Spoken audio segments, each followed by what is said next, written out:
Hare Krishna Prabhu, Dandvat Pranam. Hare Krishna Prabhu, Dandvat Pranam. Hare Krishna, Dandvat Pranam. Hare Krishna, Dandvat Pranam, Prabhu. Hare Krishna, Dandvat Pranam, Prabhu. Okay, so you're all doing good. Hare Krishna Prabhu, Dandvat Pranam. Hare Krishna Prabhu, Dandvat Pranam. Dandvat Pranam. So, Hare Krishna, Prabhu, Dandvat Pranam. Hare Krishna Prabhu, Dandvat Pranam, Prabhu.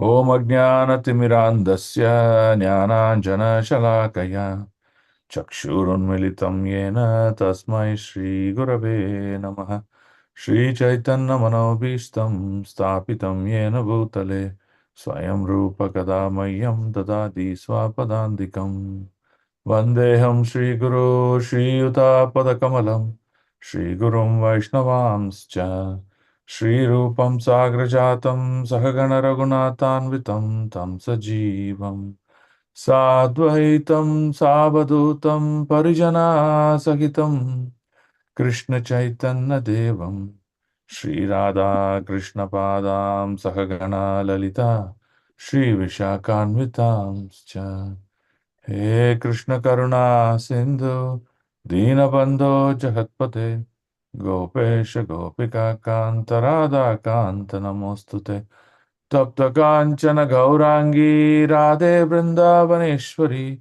Rishabhanu Sute Devi Pranamami Haripriye Vancha Kalpatarubhyascha Kripa Sindhubhyevacha Patitanam Pavanebhyo Vaishnavebhyo Namo Namaha Namo Vishnupadaya Krishna Prestaya Bhutale Srimate Bhaktivedanta Swaminiti Namine Namaste Saraswate Deve Gauravani Pracharine Nirvishesha Shunyavadi Paschata Desatarine Jai Shri Krishna Chaitanya Prabhu Nityananda Shri Advaita Gadadhar Shivasadi Gaura Bhakta Vrinda Panchatattvatmakam Krishnam Bhaktarupa Swarupakam Bhaktyakam Bhaktavtaram Namame Bhakti Shaktikam Krishnaya Vasudevaya Devaki Nandanaya Cha Nanda Gopa Kumaraya Govindaya Namo Namaha Vasudeva Paradeva Vasudeva Paramakaha Vasudeva Parayogo Vasudeva Parakriyaha Vasudeva Param Jnanam Vasudeva Param Tapaha Vasudeva Paro Dharma Vasudeva Param Gatihi Krishnaya Vasudevaya Devaki Nandanaya Cha Nanda Gopa Kumaraya Govindaya Namo Namaha. Okay, Hare Krishna. Welcome all to the morning Bhagavatam. Okay. So now we came to the point of understanding how Krishna created this entire creation. While Sukadeva Goswami was addressing the one-fourth creation, that is a material creation, which is called Ekapada Vibhuti, he also explained about Triloka. He also explained Tripada Vibhuti, right? So we saw that example. So in this sloka of 19, right, if you look at this, it says, Padeshu Sharva Bhutani Pumsastiti Pado Viduhu Amritam Shemam Abhayam Tri Murdnyo Adya Murdashu. The Supreme Personal Godhead is to be known as the supreme reservoir of all material opulences. By his one-fourth of his energy, in which all the living entities exist.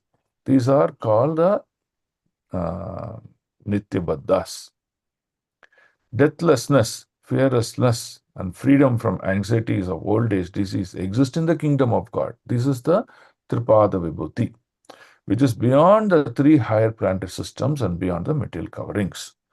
So beyond the three higher planetary systems means, so it is talking about, it is beyond the Patal Lokas, the earthly planets, the higher planets. That means Tripada. Right?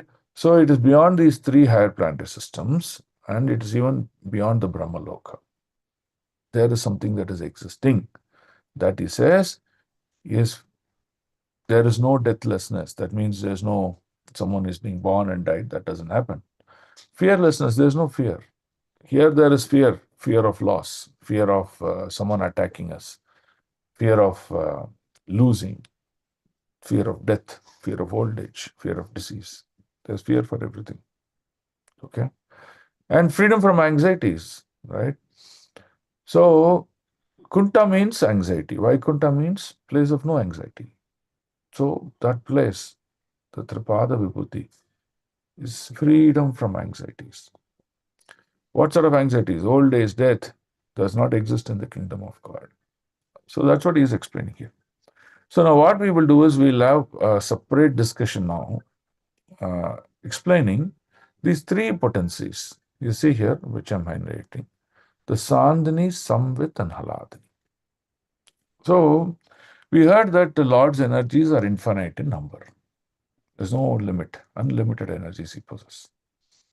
But how he possesses those unlimited energies is broadly classified into three. So, from these three comes the next energies. So, what we will do is I've created a document. We'll go through the document fully just to understand Sandhini, Samvit, and Haladini. Okay. Now, with these three energies, you see the Lord does the entire creation. So, the creation consists of two parts. The creation consists of two parts. That is one part, which is the 1/4 of the creation, and the second part, which is 3/4 of the creation. The 1/4 of the creation is called Ekapada. Ekapada refers to 1/4.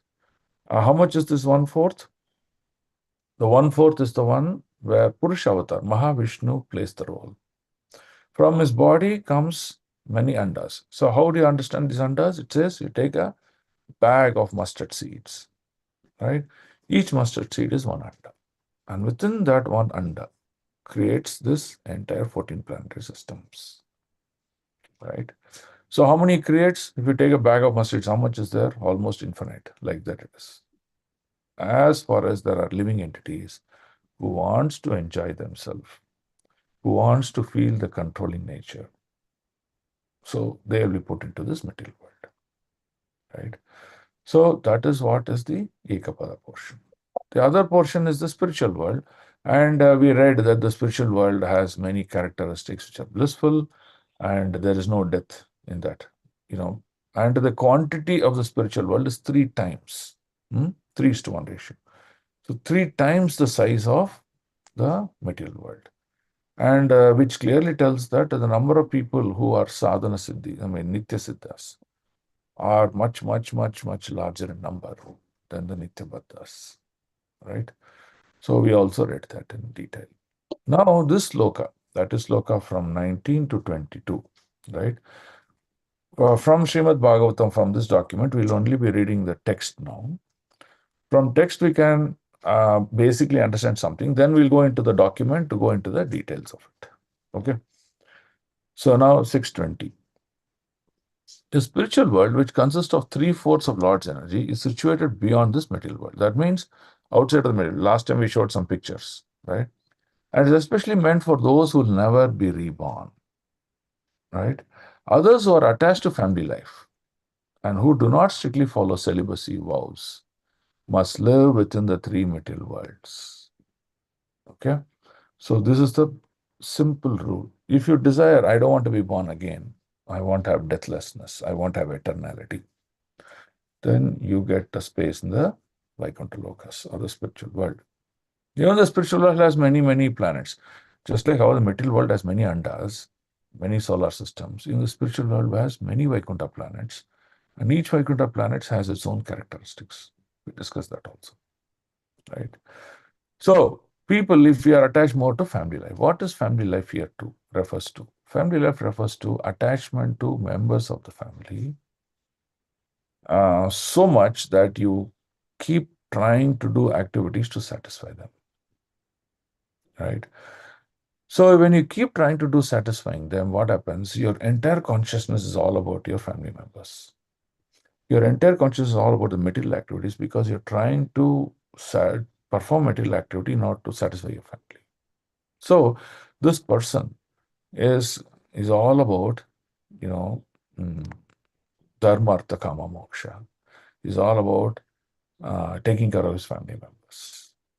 So when he has so much of material attachment, Krishna says, I think you'll be born here because this is what you like, right?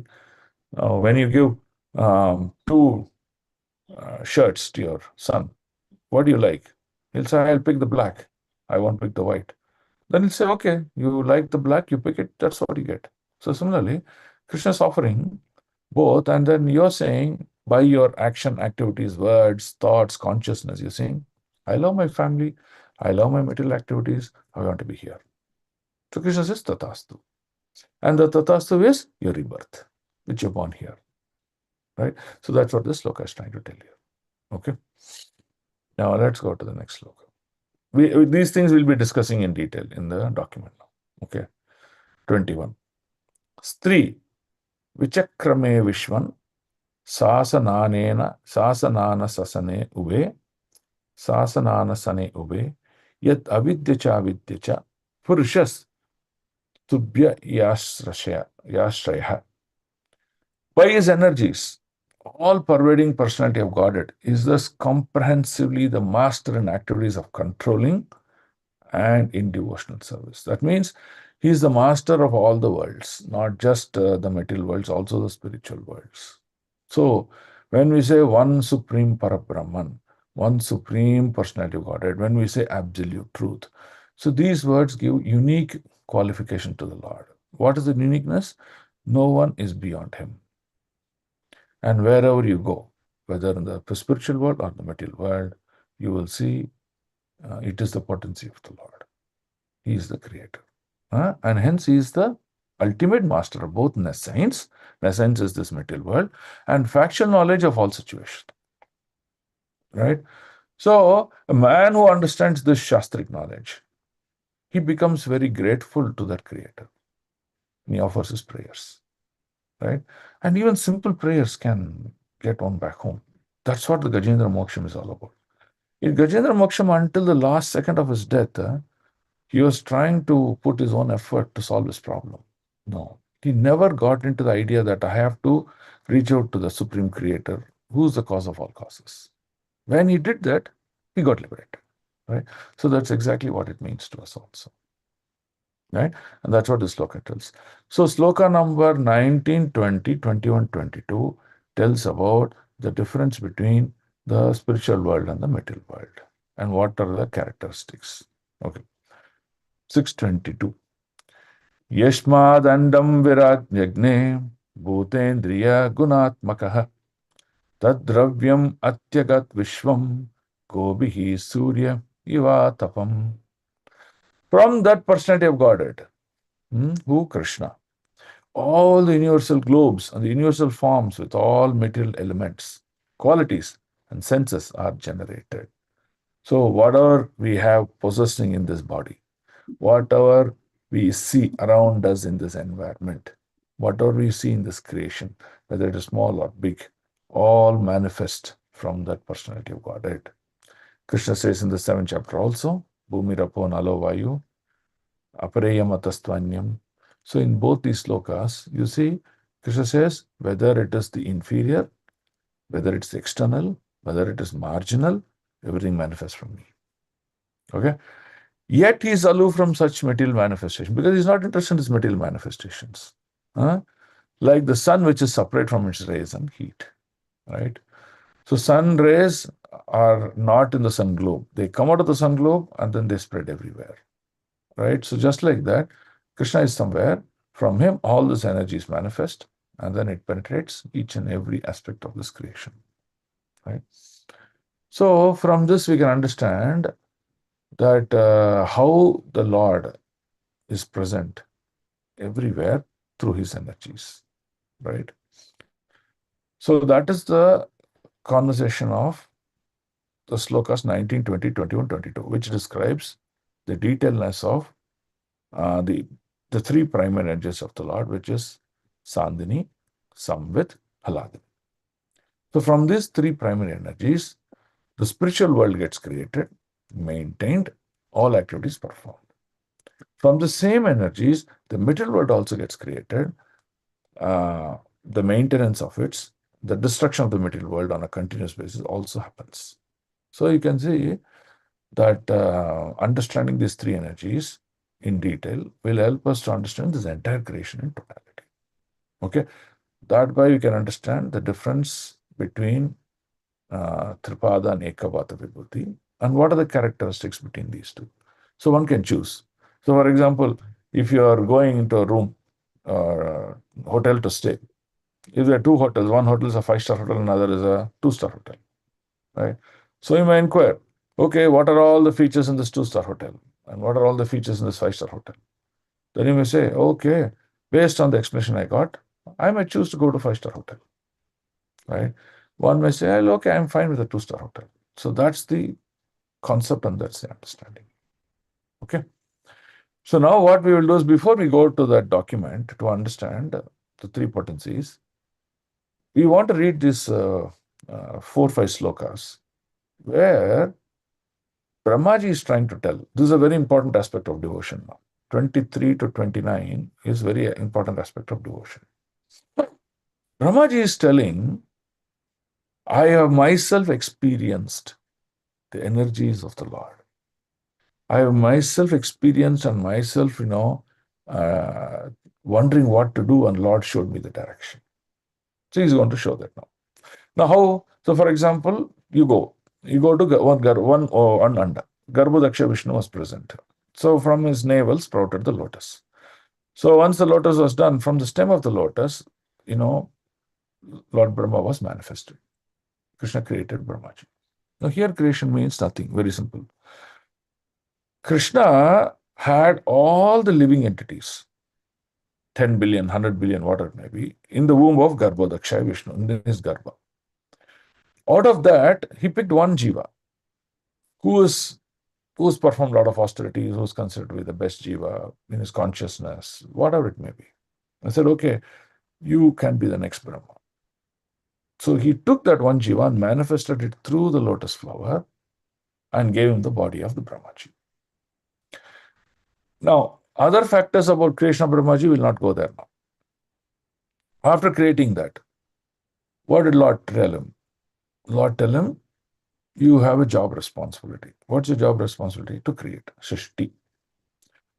Since Brahmaji was created from the sprout of the lotus, it is not that Krishna united with another female character, and because of the unification, a child was born. No. It was just born from the Lord, and hence Krishna gets, Lord Brahmaji gets the name Swayambhu. Okay. So now, this Swayambhu, so when we say Swayambhu Manu, that means the Manu manifested from Swayambhu. That's how it starts. Okay. So now he is going to seek prayers, right? Oh my Lord, you give me some powers. Without powers, I'll perform sacrifices. Okay. So to perform these sacrifices, you need ingredients. So he's searching, where are the ingredients? He's searching around everywhere, sitting on the lotus. How do I offer prayers to my Lord? If I don't offer prayers to my Lord, how will he empower me? How will he give me that knowledge? What should I do? What I'm supposed to do? So hence, Brahmaji, he's himself explaining to Naradaji now, what happened to me and what did I do? That's the slokas, the next 6 slokas. Okay. We'll finish the 6 slokas, then come back to the previous slokas 19 to 22 to understand the potency of the Lord. Because then it will make sense for you. Okay. 23.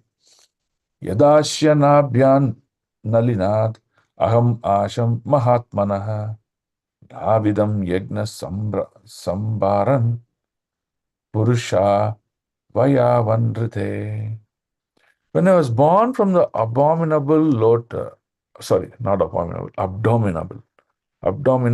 lotus flower of Lord Mahavishnu, the great person, I had no ingredients for sacrificial performances except bodily limbs of the great personality of Godhead. Okay, so here bodily limbs does not refer to the gross element of one full leg or one like that. No, even any part of that is a bodily limb. Okay, so we'll just read this purport alone. Very interesting it is. Can someone read this purport? Hare Krishna, Hare Krishna. Prabhu. Dandavad Pranam. Sorry.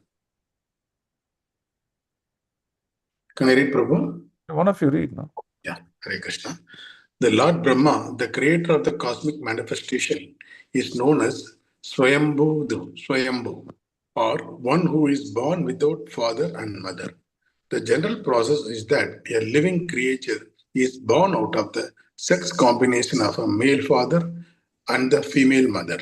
But Brahma, the first born living being, is born out of the abdominal lotus flower of the Mahavishnu, plenary expansion of the Lord Krishna.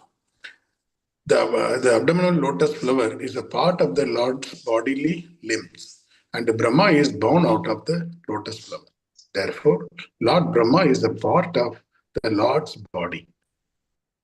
Brahma, after his appearance in the gigantic hollow of the universe, saw darkness and nothing else. He felt perplexity, and from his heart he was inspired by the Lord to undergo austerity, thereby acquiring the ingredient for sacrificial performances. But there was nothing besides the two of them. Hari Hari Hare Krishna. There's nothing behind the two of them. So you see, now Brahmaji is wondering, how do I offer my sacrifices? For example, what do you do in a sacrifice? You need many dravya, right? Ingredients that you put, especially if you do a Dhanvantari homa, right? You'll see many ingredients are there to put. So where do I get these ingredients?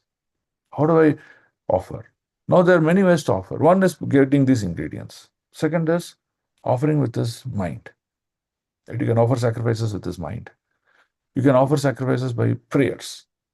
I don't know anything. I don't know the prayers now. And I don't know whom to concentrate on. How do I do that? So you see, all aspects of sacrifice yajna, Brahma is bewildered how to do it now.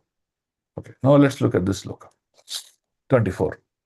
Tesu yajnasya pasavaha savana pataya kushaha idam cha deva yajanam kalaschoru gunanvitaha. For performing sacrificial ceremonies, one requires sacrificial ingredients, right? We all know that. What? Such as flowers, leaves, straw, along with sacrificial altar and a suitable time, right?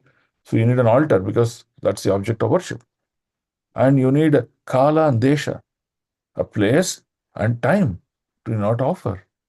Where do I offer? I don't have anything now because creation is yet to happen. The Lord is yet to glance the 14-planted system for it to get activated. So Kala is also not present. Nothing is present. How do I do that now? Huh? Very bewildering, no, for Brahmaji. So now we will hear his prayer, how he did that now. That's what we're going to understand. Are you clear so far? Hare Krishna? Yes, Prabhu. Yes, Prabhu. Yes, Prabhu. Now 25.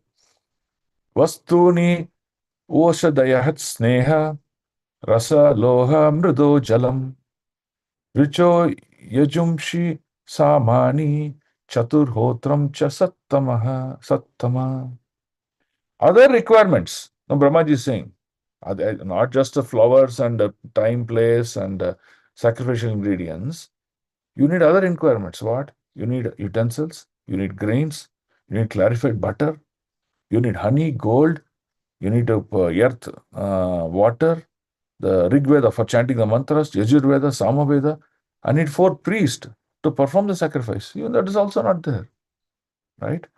So he is telling, I'm absolutely bereft of anything in my hands. Now you see here, this particular sloka. But such expert Brahmana priests are very rare in this age of corruption quarrel. This is Prabhupada's commentary now. For example, if you want to recite those kind of prayers which were offered in the previous yugas, they were qualified Brahmanas. and they were well educated in subject matter, and they were able to chant these mantras. But such expert Brahmana priests are very rare in this age of corruption and quarrel. And therefore, in this present age, only yajna of chanting the holy name of the Lord is recommended. Hence, the script enjoined Hare Nama, Hare Nama, Hare Namaiva Kevalam, Kalavanaste, Vanaste, Vanaste, Vanaste, Gatir Anyata. It says, when the Shastra says, whenever something is stressed 3 times, it means someone has to pay attention with greatest importance. That is the meaning of this sloka coming 3 times. Holy name, no other option. No other option, holy name. Right? Okay. Now 26. Namadeyani mantrascha dakshinascha vratani cha devanukramah kalpah sankalpastantram evacha. Other necessities, including invoking the different names of demigods. So how means is, for example, when you want to offer prayer, they will all offer the demigods, because demigods also need to be given respects, right? So you invoke the devatas by certain hymns and mantras. And then what we do, we tell them, we seek your permission because I'm trying to do this performance of yajna, things like that. Now, why is that done? It's very simple. See, the Devatas are the one who are monitoring the activities of this material world. Okay. So what people do, since they are the one who, are giving these ingredients, even though Krishna is primary, Lord, all these demigods are the one who they want to seek the permission because they want to use those dravyas in service of God. That's what it means, right? So they want to include invoking different names of demigods by specific hymns and vows to recompense, and in accordance with particular scripture for specific purposes and specific process. Right? So, for example, I want to perform a sacrifice for Uma Devi, right? And there's a method. How do I invoke her? How do I offer prayers? And you should also tell her why I'm invoking you, what prayers I'm offering, what purpose I need. So also you have to tell her. So, like that, he says, even such necessities are not existing because, first of all, I didn't know. And secondly, they didn't exist. No priests were there. No ingredients were there. It was so difficult. 27. Gatayo matayaschaiva prayaschitam samarpanam purusha vaya vai ete sambraha sambritamaya. Thus, I had to arrange all these necessary ingredients and paraphernalia to sacrifice from the personal bodily parts of the personality of Godhead. By invocation of demigod names, the ultimate goal, Vishnu, was gradually attained. Thus, compensation and ultimate offering were complete. So now he's telling how he actually did that. Right? All the ingredients that he spoke about in the last 3-4 verses, he made arrangements. And where did he make arrangement from? The bodily parts of the personality of Godhead. Okay, so this is what we understand. So reflecting on our life, how do we do this? When we go to the rivers, how do we offer prayers to Kaveri Maya, Ganga Maya, Yamuna Maya? We go stand up to the level of our abdomen, and what do? We take her, a portion of water of Ganges into our hand and offer the prayers of invoking Mother Ganges and expressing our gratitude, and offer that same water on to that river. You see, we took the ingredients from her, we offered it back to her, and offering our consciousness. So the process is very simple. We don't own anything in this world. Krishna is the one who's giving. We are taking it and offering back to him. When we do that process of offering back to him, the biggest change is the change in our consciousness. We understand our position. We express our gratitude and prayers. That is what Krishna consciousness means. So don't think. I have one doubt here. Well, let me complete. So don't think that I have all this material opulence. and I'm using it, I'm so grateful that I'm using service of Krishna. No.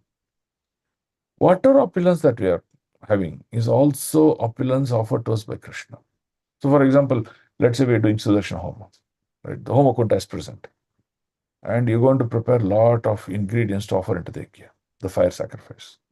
But where did these ingredients come from? Where did the ghee come from? Where did the mantras come from? Everything came from the Lord. So you see, the Lord's paraphernalia is present to us in different formats. We are taking it, offering it as service to the Lord. So similarly, our acharyas conclude, what are opulence we possess? What opulence we possess? First starting with this body, Rishikesha, offering with this body, which has certain elements like limbs of this body, hands, legs, organs, mouth to recite prayers, eyes to see, nose to smell the dravya, ears to hear the prayers. What do we do? Including our consciousness, we prepare this to offer.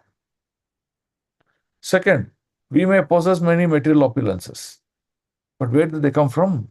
They came from Lord only. So use them in service of the Lord. And this is how one becomes perfect. You are not the creator of any elements. You're just taking them from the Lord's creation, offering it back to the Lord. This is what we have to understand about this. Okay. Yes, Prabhu, you had a question. The Lord Brahmaji is supposed to be the first creation by the Lord, right? First creation by the Lord, correct. If that is the case, first creation by the Lord. But here the Brahmaji is mentioning that he is invoking demigods. That means the demigods present before him, Prabhuji. No, he's invoking means here he is invoking an equivalent of them from the limbs of the Lord.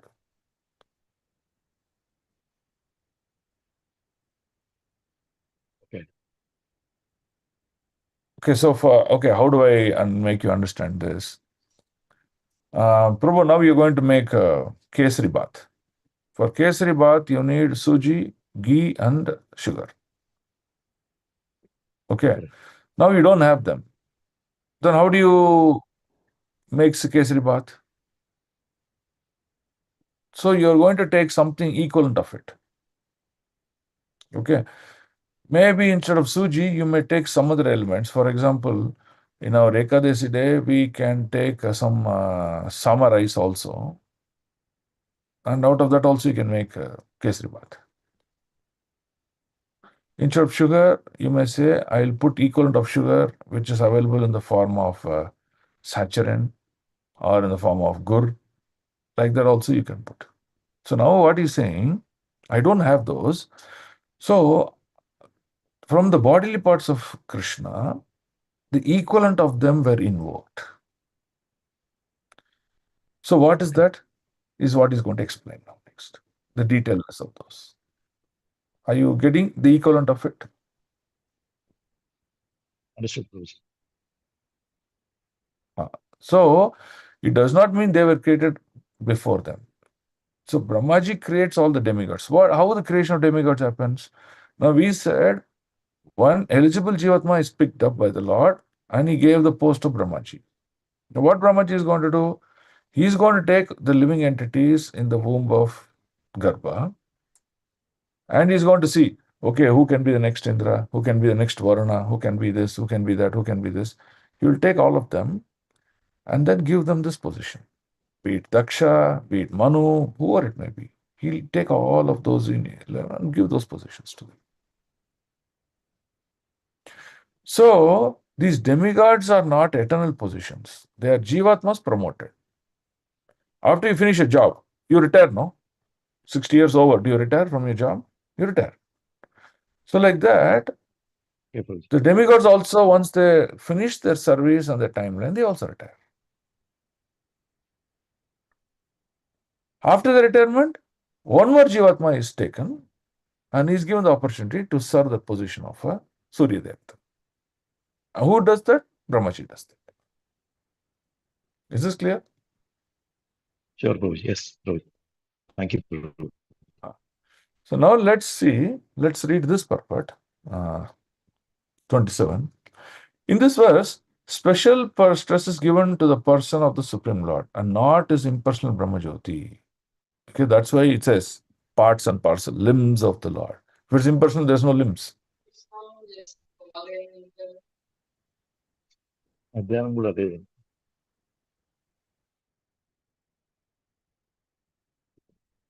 Yeah. Okay, thank you. As being source of all supplies. Narayana as Supreme Lord is the goal of sacrificial result, and therefore the Vedic hymns are ultimately meant for him to attain the goal.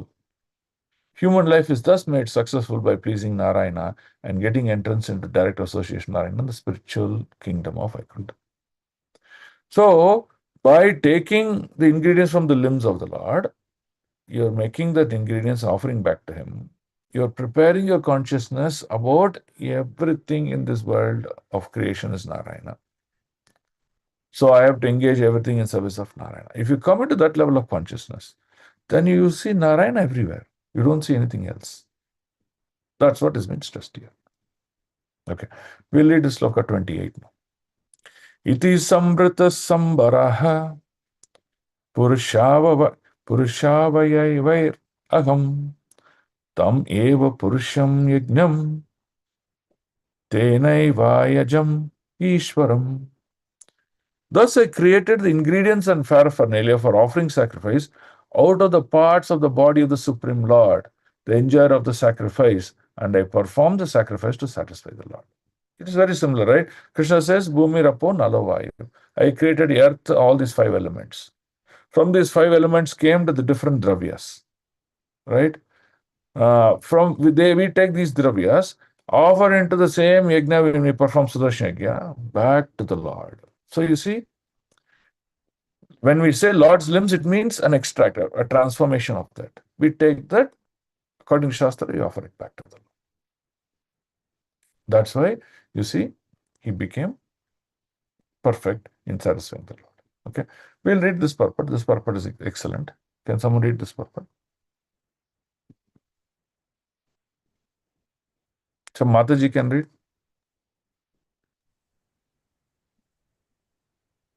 Krishna Prabhuji, Dandavat Pranam. Hare Krishna Prabhuji. Yeah, read Mataji. Thus I created the No, ingredients. purport. Purport by Srila Prabhupada, Jai Srila Prabhupada. People in general are always anxious to have peace of mind or pieces in the world, but they do not know how to achieve such a standard of pieces in the world. Such peace in the world is obtainable by performance of sacrifice and by practice of austerities. In the Bhagavad Gita 5.29, the following prescription is recommended.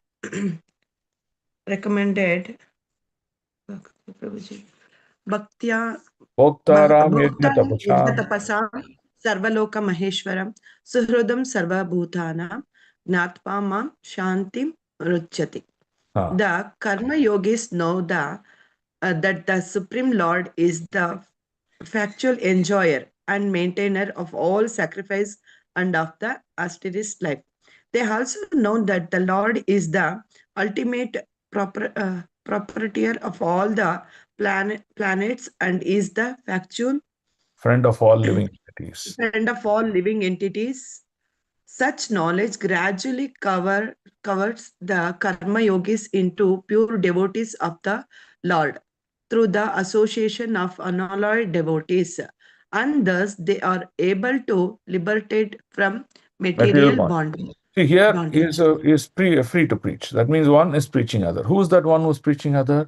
One who is advanced, who realized this truth. Now, Brahmaji has realized this truth, so he's teaching Naradaji. So Naradaji has realized this truth. He's teaching his next set of disciples. So like that, you see, one who's realized, he's teaching the other. What is he teaching? What is the position of the Supreme Lord? Okay. Now read Mataji. Brahma, the original living being.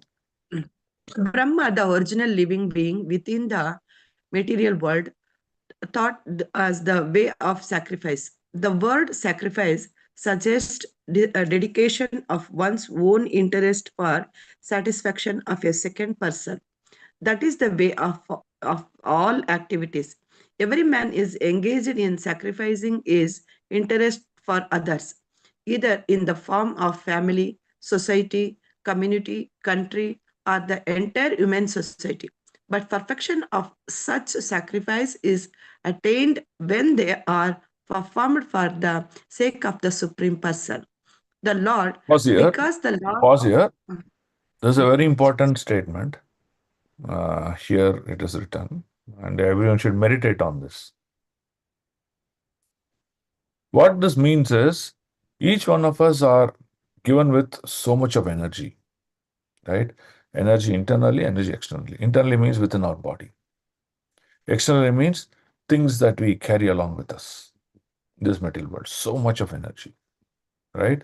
Now, what we're doing, every man is engaged in sacrificing and his interest for others, either in the form of family, society, community, country, or the entire human society. Okay, some may spend all the energy that he possesses for the family. Some may say, okay, let the society be lived. That means he's got better heart. Community is bigger than the society. Country is bigger than the community. That means everyone dissipates or give away their energy for the benefit of others. But what Prabhupada is trying to say here, he says, when we spend that energy for things that are not parodharmam, that is not topmost, they are extravagance. That means they are excessive waste. But if the same sacrifice, that means the sacrifice as an act will continue, but the object changes from material elements to spiritual element, that is supreme. He says that becomes the supreme most. That's what he says. Now read Mataji. Because the Lord is proprietor of everything. Because the Lord is the proprietor of everything, because the Lord is the friend of all living creatures, and because He is the maintainer of the performer of sacrifice, as well as the supplier of the ingredients of sacrifices, it is He only and no one else who should be satisfied by all the senses. Yeah. sacrifices. So that's the conclusion. Right? So, and that's what Brahmaji did now. Right? So he diverted all the energies in towards the Lord. That's exactly what we are supposed to do in our life. Okay. Now 29. Now he's concluding. Tataste vratattara ime prajna prajanam patayo nava ayajan vyaktam avyaktam purusham su samahitaha. My dear son, therefore your 9 brothers, who are the masters of the living creature, perform sacrifice with proper rituals to satisfy both the manifested and unmanifested personalities. Right? So he is telling, who are these 9 brothers? Now he's telling. The manifested personalities are demigods like the rulers of any planet, Indra, his associates, and the non-manifested personality is the Lord himself. The manifested personalities are mundane controllers of the material world, whereas the non-manifested personal body is the transcendental beyond the range of the material atmosphere. So, all of them were engaged in service of the Lord. Okay? So, you can see what is the real goal of one's life. This is the real goal of one's life. In the modern age, because of technology, because of various disturbing acts by people who do not understand God consciousness, it poses a great threat and challenge to develop this consciousness and to perform. And hence you see people struggle to take up spirituality. They're always deviated. They're always attracted to other things, and they cannot. 6:30. Tatascha manava kale ijire rishayo pare pitaro vibuddha daitya manushya kratubir vibhum. Thereafter the Manus, the fathers of mankind, the great sages, the forefathers, the learned scholars, the Daityas, the mankind, perform sacrifices meant to please the Supreme Lord. So, when all such great personalities have demonstrated that our goal is to please the Supreme Personality of Godhead, then the followers, the disciples, their children, they also started to practice same thing. And then this world became so wonderful where everyone started to practice spirituality. But in course of time, due to the influence of the three modes of material nature, which influences nescience on our consciousness, they change our priorities. They slowly change and make us to become offensive. Thereby, we start to deviate from the standard process and get into core material activities, forgetting the position of the Supreme Lord. Right? So Brahmaji is telling that how his own experience about understanding the Lord happened. Now, so from Brahmaji, we can also understand same thing. Oh my Lord, when I was born, I had nothing in my hand. But slowly, when I grew up, I started to acquire knowledge. I saw there are many of these material elements that are present around me. So I'll use the same thing in service of the Lord and perfect myself. Right? So this is the um, conclusion of Brahma's own experience. Okay. So 31 onwards, Sukadeva Goswami is now confirming the 6 questions he asked. Right? So 6 questions asked by Naradaji to Brahmaji. So Sukadeva Goswami is confirming how those 6 questions were answered by Brahmaji to Narada. So he will confirm that in the next set of slokas. Now what we shall do, we shall go back to sloka number 19 and understand the potencies of the Lord and how it got created. Okay, not how it got created, how it applied. Okay, so let's take this document.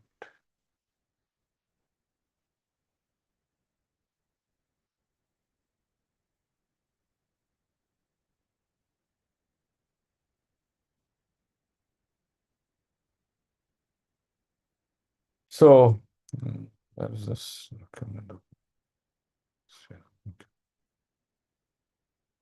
Okay, now what are you seeing now on my screen?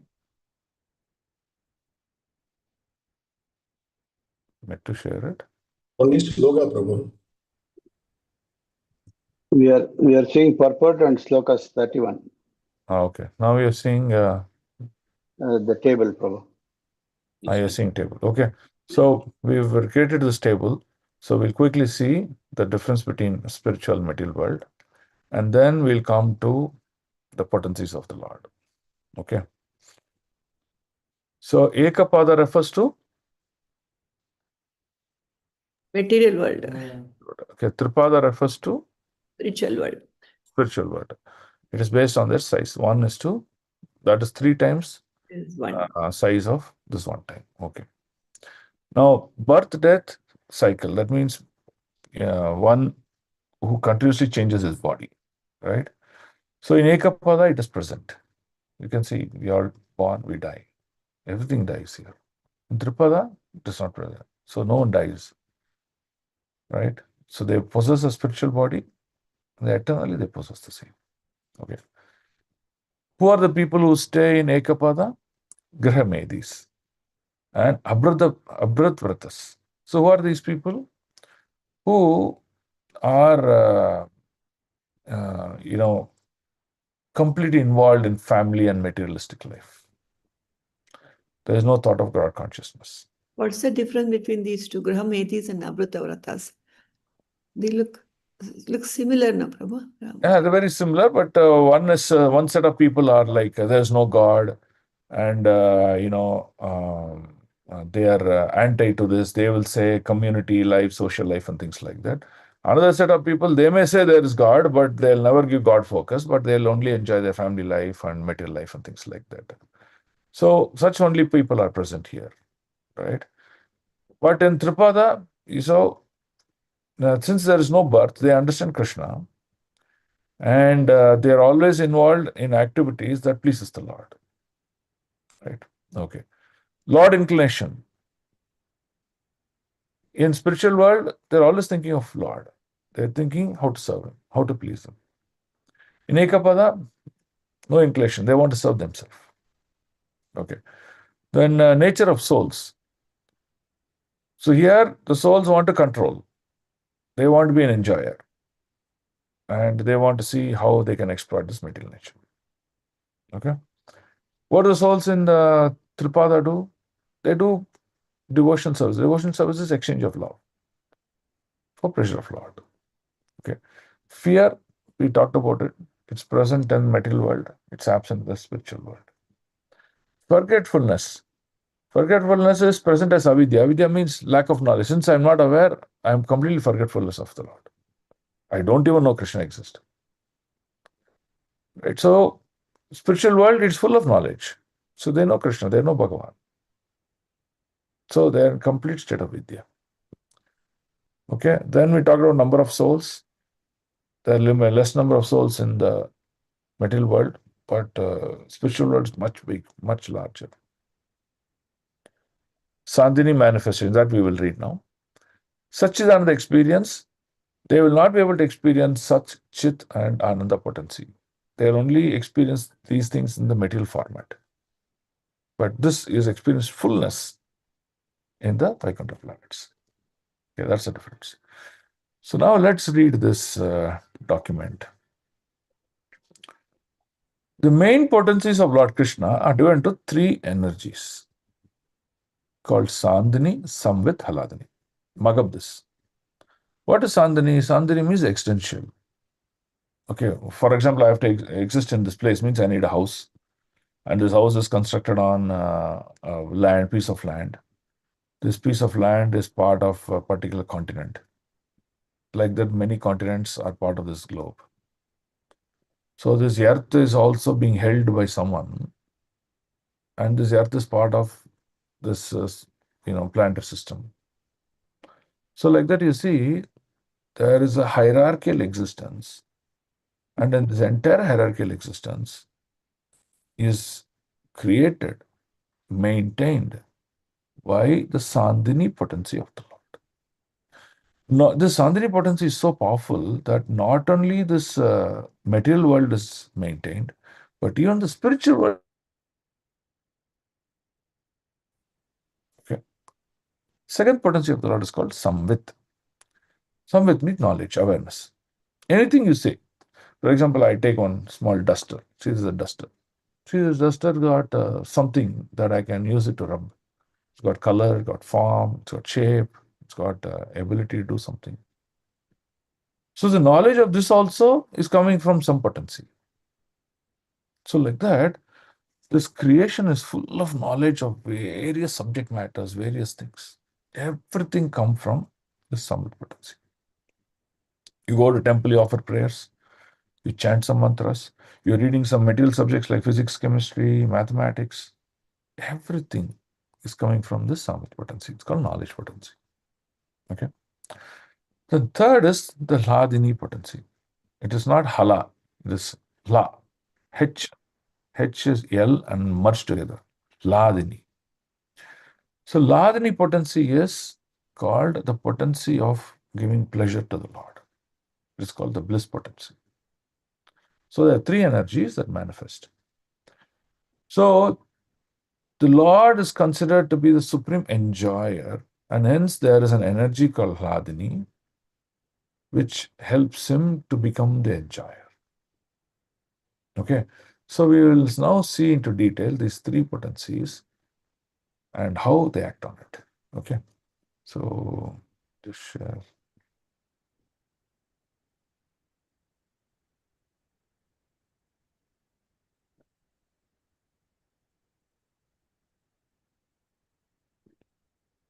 Oh, it's not coming. Are you able to see the screen? Yes, Prabhu. Yes, Prabhu. What are you seeing? You are saying Samvit, Sandhini, and Hladini, the Ah. three original energies of the Lord. Okay. That is So the now heading. what we can do is we have compiled this document. So now this has got three sections now. The first section tells the detail of this energy. Okay. Now the second section tells how is the soul contributing to Lord Krishna's happiness. That is performance of devotion. The third section will tell about the personification of Hladini Shakti. That is what happens in Hladini Shakti, how this energy is serving the Lord. So how does it take a form? And that form serves the Lord. So these are 3 sections I have created. Okay. So what we will do is we'll read some portions of it in each of these sections. And then, I can send this document to you. You can go through it in detail. Wherever reference is there, I put Srimad Bhagavatam reference also. So then you can learn this better. Okay. So can each of you read one bullet like this? Can you all take turns? Is it okay? Okay, start. The original form of Lord Krishna is described briefly in the Lagu Bhagavatamrita. Bhagavatamrita, chapter 5, verse 332 to 342, as the root of all forms of the Lord, which are endowed with good qualities. Hare Krishna. Hare Krishna Prabhu. The Lord appeared in the mortal world by his internal potency, Yoga Maya. He came in his eternal form, which is just suitable for his pastimes. These pastimes were wonderful for everyone, even for those proud of their own opulence, including the Lord himself as the Lord of Vaikuntha, Narayana. Thus, his Sri Krishna's transcendental body is the ornament of all ornaments. Hare Krishna. Now you see, when Lord comes, he comes in his eternal form to perform his pastime. That means when Krishna comes here, even though he's born as a child and things like that, he's not material. His body is always Satchidananda, spiritual. Okay, yeah. Hare Krishna. The word Bimbam, Srimad Bhagavatam 3.2.11, refers to he who is the origin of all the Lord's forms, full of 6 opulences like strength, beauty, fame, fortune, intelligence, and renunciation. Because renunciation. Because he is abode of all virtue and handsomeness. It is said that he is the right person to enjoy wonderful human-like pastimes. Okay. So now you see how he uses his 6 opulences, right? So he uses 6 opulences for, to attract people with his beauty. And he enjoys human-like pastimes with that. So like that he does. Okay. Next. Shall I read, Prabhu? Yes, Motherji, read. Oh, Motherji, welcome back. Very nice to see you coming out of your health and things like that. All glories to you, Mataji. Thank you, Prabhu. I'm trying to, Prabhu. Very good. I have to read the 3rd one, Prabhu. Fourth. 4th. Swayoga Maya means the Lord's spiritual potency. Balam means power. And Drishyata means revealing. By this potency, the Lord reveals his form, which charms the entire world. So this form is called Rupa Madhurya. Okay? Oh. So by this Rupa Madhurya, he becomes very attractive. That's why you see Vigraha of Lord, picture of Lord, everything is attractive. Oh, Krishna is so beautiful. Right? So Prabhupada writes in his purports that when Krishna appeared, whether as Krishna or Chaitanya Mahaprabhu, there were no blemishes on his body.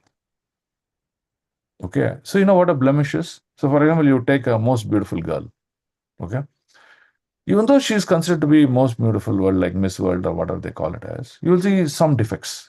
Maybe one eye is a little bit smaller than the other, or maybe her nose is a little bit turned, or maybe there's some moles.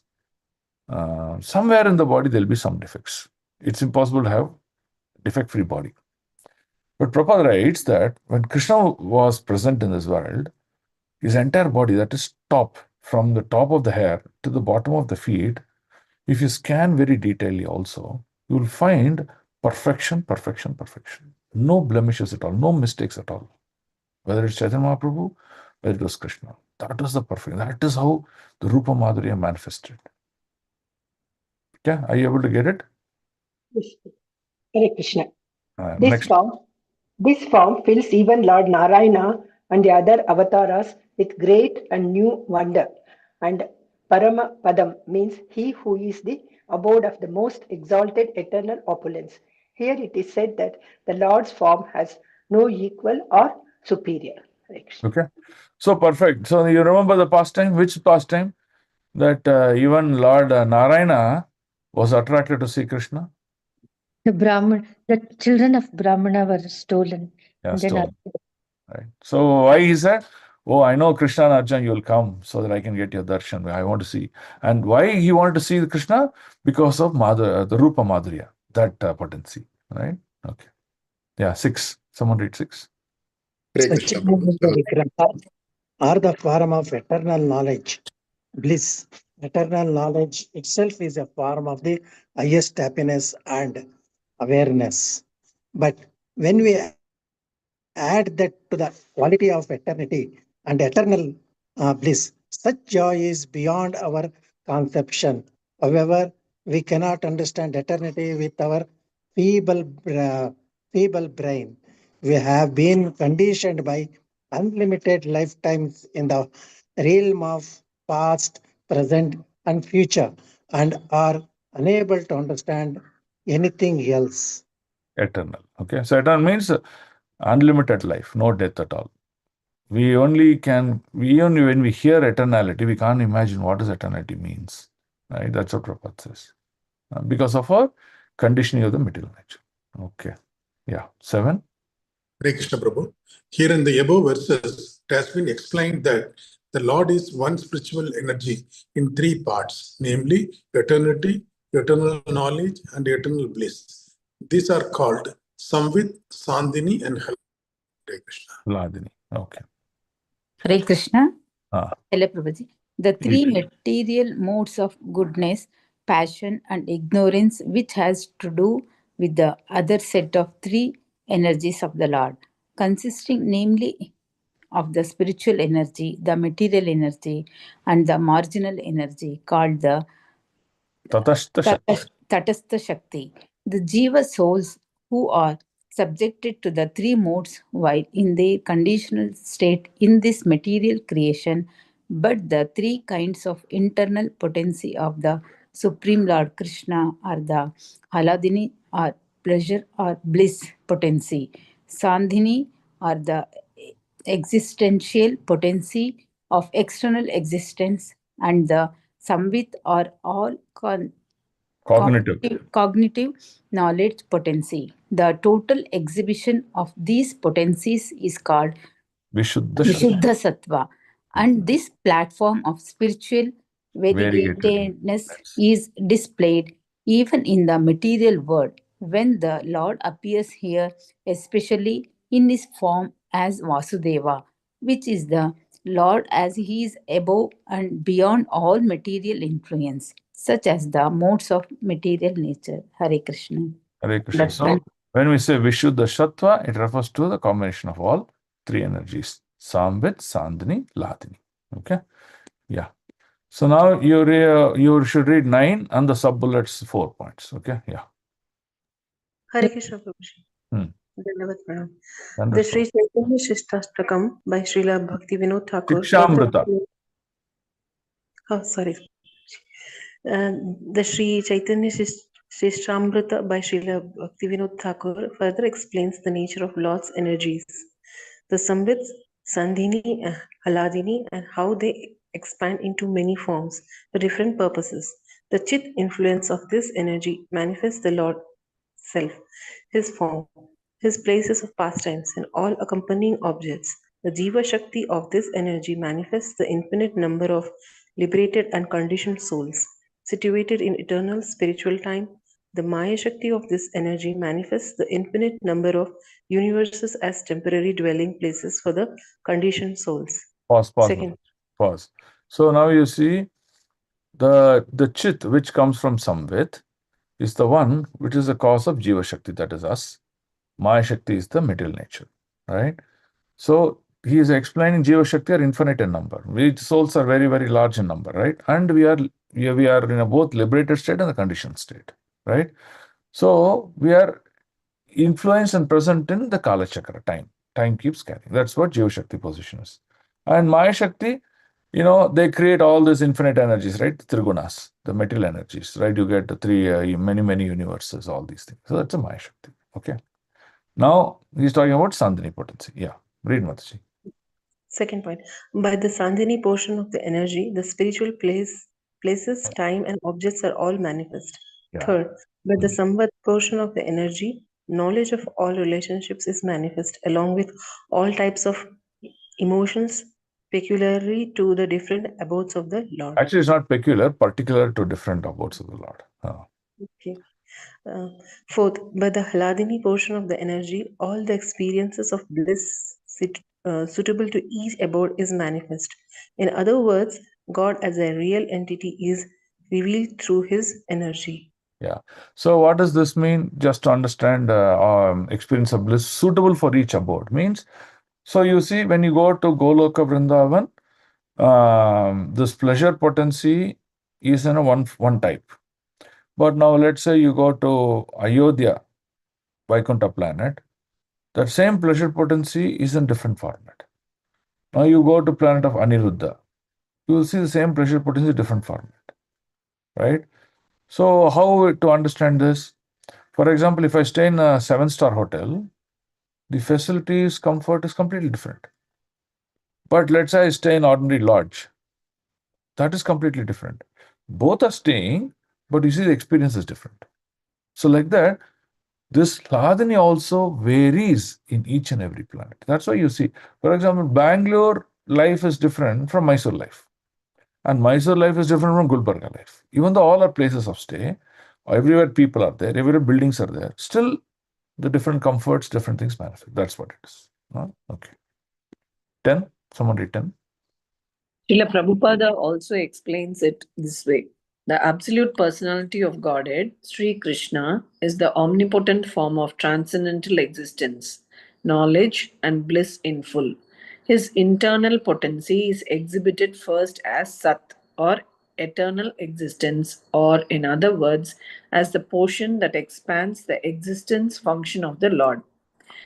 The same potency, while displaying full knowledge, is called Chit or Samvit, which expands the transcendental forms of the Lord. Finally, the same potency, while playing as a pleasure-giving medium, is known as Hladini or the transcendental blissful potency. Thus, the Lord manifests his internal potency in 3 transcendental divisions. Sri Chaitanya Charitamrita, Adi Leela, Chapter 4, Purport. Hare Krishna.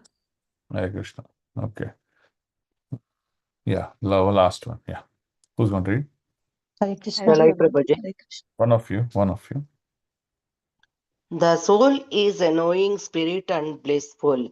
The identity and quality are manifest eternally in the pure form, in a pure condition, that is within the spiritual realm.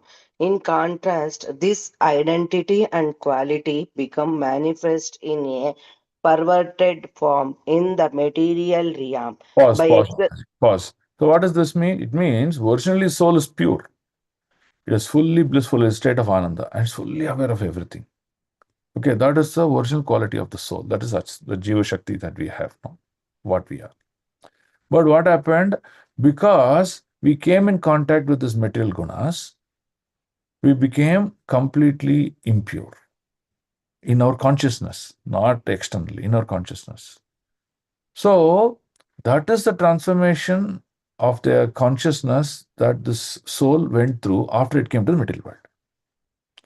Now, unless someone teaches the soul, hey, you've forgotten and you're covered with these impurities, the soul is not going to practice devotion to come out of that impurities.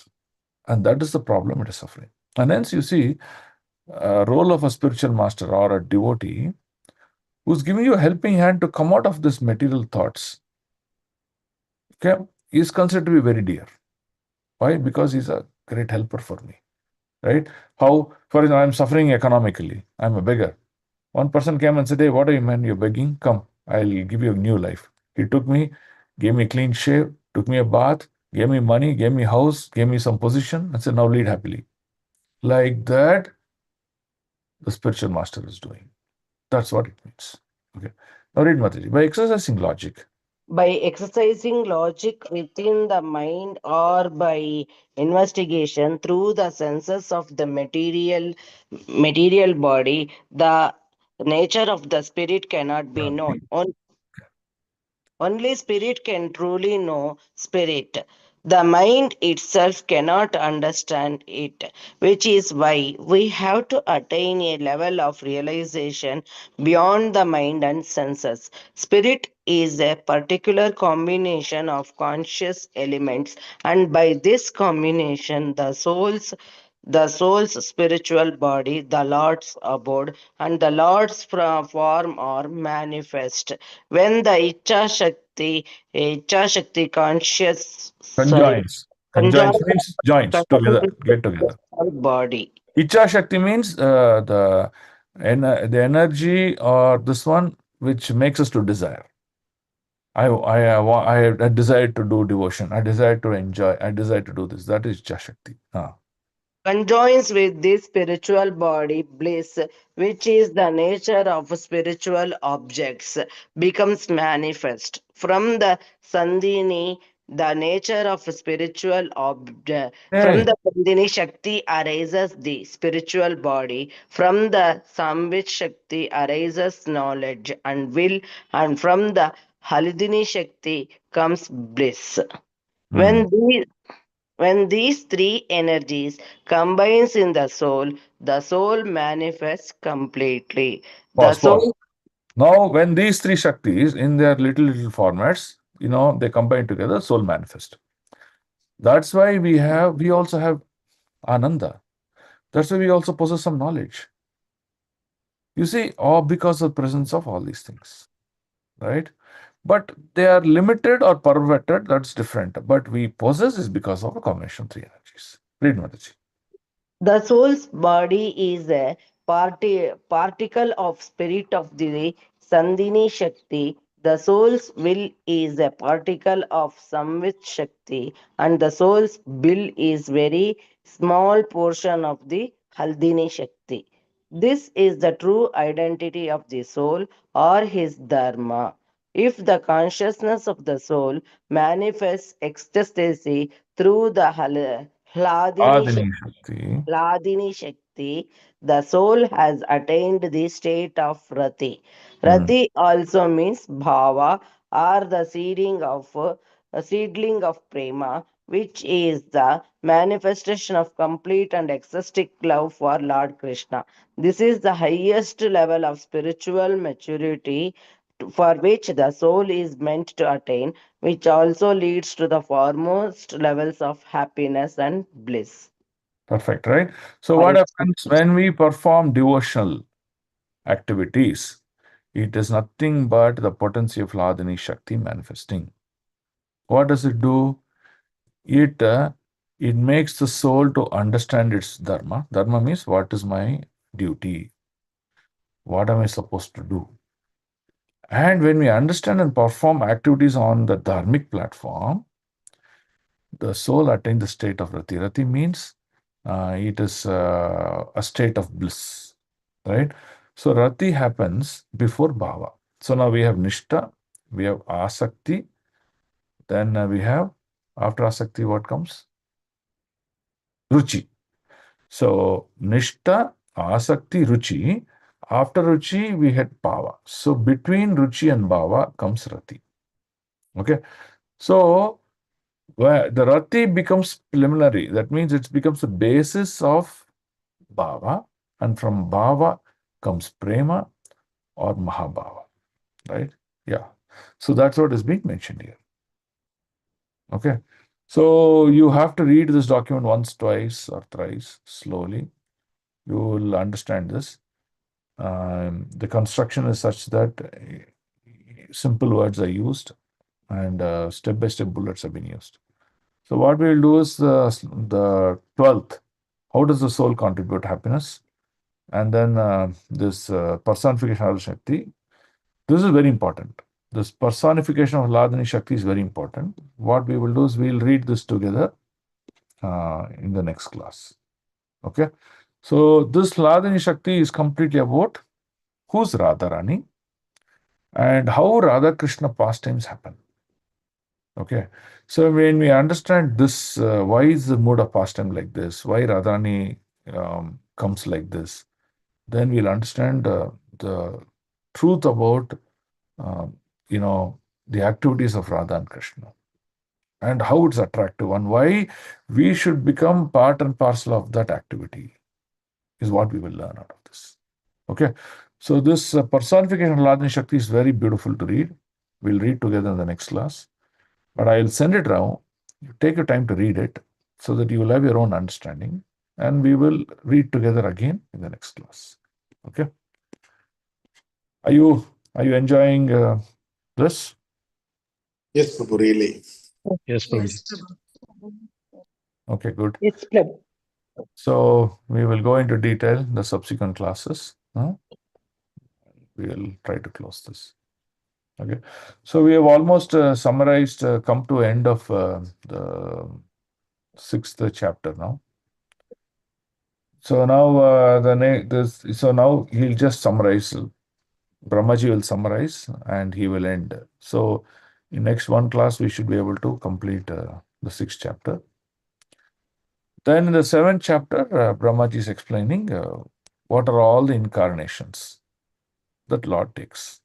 What are all the avatars Lord takes. And when he takes, what form he takes, and what is his goal.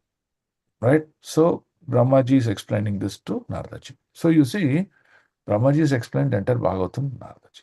This is how it happened.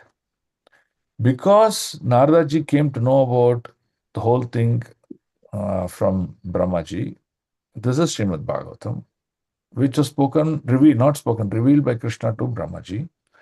So Narada gives the knowledge to Sukadeva Goswami. Vyasdev gives the knowledge to Sukadeva, and Sukadeva is reciting this whole thing again for our benefit. That is how we are able to discuss Srimad Bhagavatam in detail. Okay. Okay, so we'll end the class here. Any questions before we complete it?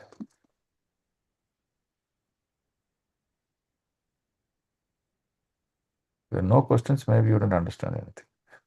Prabhu, I had one doubt, Prabhu. Yes, Mataji. Brahmaji invoked the demigods during the worship of the Supreme Lord. No, Prabhu, is that the norm for all sacrifices done for the Supreme Lord, Prabhu? Oh, yeah, I'm not even understanding your question. We read that Brahmaji invoked demigods. No, Prabhu? No. That's not what it means. See, when you perform a sacrifice, you need many of the elements, right? Dravya. Yes. Okay. Then you also need prayers, correct? Yes, Prabhu. Vedic knowledge, prayers. Yes, Prabhu. Then you also need the blessings of the demigod so that your sacrifice to Lord Vishnu is smoothly done. For that. Okay. Now he says nothing is existing now. Yes. Because he's the actual creator, the secondary creator. They're not existing anything now. How do I offer a sacrifice to Krishna now? Ingredients are not there. Okay. Yes. Prayers are not there. Support of demigods are not there. How do I offer prayers now? So he uses the limbs of the Lord and takes the equivalent of it and offers it back to the Lord. That's why I gave the example of river Ganges. In river Ganges, what do? You're not taking any yagya or dravya or anything along with you to offer to Mother Ganges. What do? You just get into the water, take that same water from Ganges, you offer your prayers and offer as gratitude back to her. Right? Did you create any new water? No. Did you create new ingredients? No. So Brahmaji is telling same thing, that I took the elements from the limbs of the Lord, which gave me these three things: the dravya, the prayers, the invocation of demigods, all these things, and used that to offer back to him, by which I got the mercy of the Lord. Are you getting the point now? Yes, Prabhu, all that I understood, Prabhu. I have doubt. Why did he invoke the demigods? He wanted their support, is it, Prabhu? No. It's not invoking the demigod support. He's giving a general notation. How do you perform sacrifices? In generally? Generally, I don't know, Prabhu. No, Mataji, very simple, no? You want to perform sacrifice. Have you done Sudarshana in your house? In my house, I have not done, Prabhu. In the temple, I have done, but I didn't understand. My aim was to please the Lord. Okay. So in temple, what do you do when you want to perform yajna? You prepare yajna kunta, correct? Yes, Prabhu. Then you have many yajna dravya elements to offer to the yajna. Yes, Prabhu. You have flowers, you have ghee, you have fruits also. Everything was Then you there. have wood. Like that, you need many of these things. No, he says you need them, but I don't have them. Yes, Prabhu. So equivalent of that, I got it from the Lord only and offered back to him, he says. Yes, Paper Prabhu. this is init paper, as usual paper la. That I understood, Prabhu. Then where's the question of demigods now? He says equivalent to that. I don't have cloth to wear. So what I did, I just took a banana leaf, and I stitched them and I covered my body. It acts like a cloth. It is not cloth. Okay, Prabhu. I will contemplate on it, Prabhu. Thank you. Mataji, I want food to eat. I don't have any food to eat. So equivalent of the food, something I took from berries, something that I took from the oceans, and I ate them. They are not like food. They are not food actually, but equivalent to the food. He is not invoking demigods now. Equivalent of that, something equivalent to that. He got from the limbs of the Lord and he offered back to the Lord. Okay, Prabhu. You didn't get it. Because this is a big question, Prabhu, in the society. So I want to understand properly and give proper. Now, what is there? What does the society do? Society do demigod worship. Yes, Prabhu. We are not doing demigod worship here. Okay, now let's say Lord Ram wanted to cross the ocean, correct? Yes, Prabhu. What did he do? He first offered prayer to Lord Shiva. Yes, Prabhu. Yes, Prabhu. So what is he doing here? Is he praying that Shiva, you are the supreme most, so help me to cross the ocean? Is he offering? No, what is he doing? I think he is showing to the world that we should No. What is he doing? Why did he offer He's prayer to grouping Lord all Shiva? the Vanaras and trying to make a bridge. I'm asking you a question. Why did he offer prayers to Shiva? You're telling something else. Where did he offer? Who is Shiva? Shiva is the controller of this material world, correct? Yes. Okay. That means if I have to build a bridge on this ocean, I need the support of this controller, who is the one who manages these material elements and things like that, correct? Yes, Prabhu.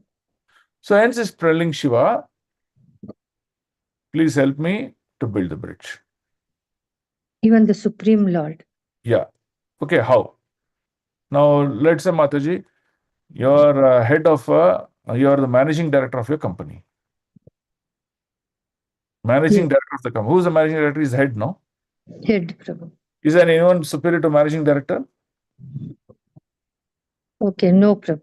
No. Now he wants some cash. He wants 1 lakh of rupees. Yes. He can do in 2 ways. He can just barge into the finance department, open the box, and take 1 lakh and go away. Yes, Prabhu. Now I am getting the understanding, Prabhu. Is it the right etiquette? No, Prabhu. What is he supposed to do? He has to go to that particular department, ask them, and tell Give them. me that money and I will sign for it, etc., so that accounts get tallied, correct?